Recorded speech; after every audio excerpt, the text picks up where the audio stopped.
Semilir angin usi sing wis tau dadi saksi tresno iki ingkang suci tulus saka jero ati. Entahe critaku iki kula boten bakal lali, tak ukir nang jero ati, tak ungkapno dadi tembang iki.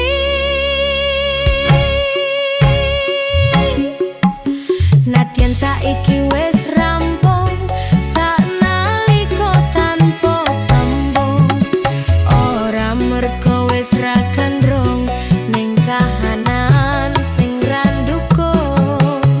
Kula ngerti mboten bingung nanging ngeluh ra kependung, merga tresno ati luhung peparinge Gusti ingkang Maha Agung.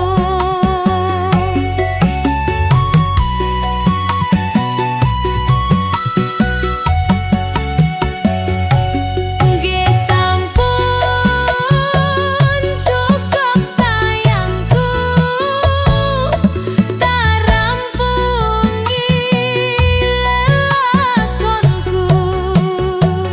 Ra kaya Dewi Sumbadra kula sadar sampeyan dudu Arjuna.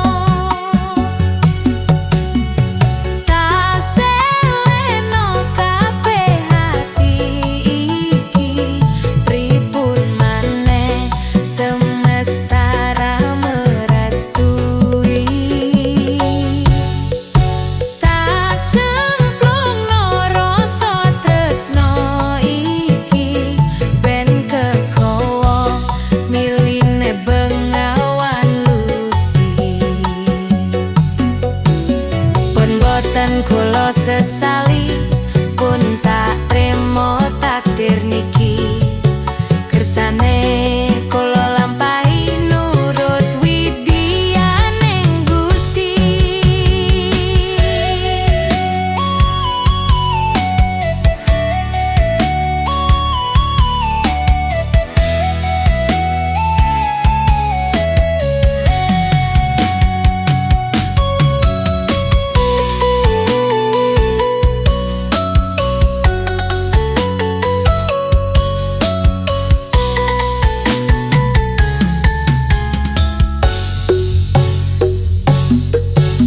Kembang desa Purwodadi wis layu ra kaya wingi, tak rumati tak sirami ben bertahan tetep wangi.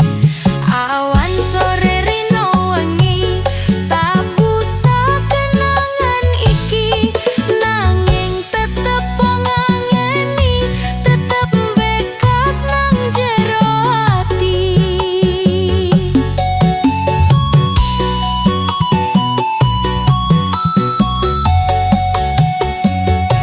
Nggih sampun cukup yo sayang, ra pengin terbayang-bayang. Selamat tinggal Arjunaku, muga entuk sing luwih saka aku. Tak seleno kabeh hati iki, pripun maneh semesta ra merestui.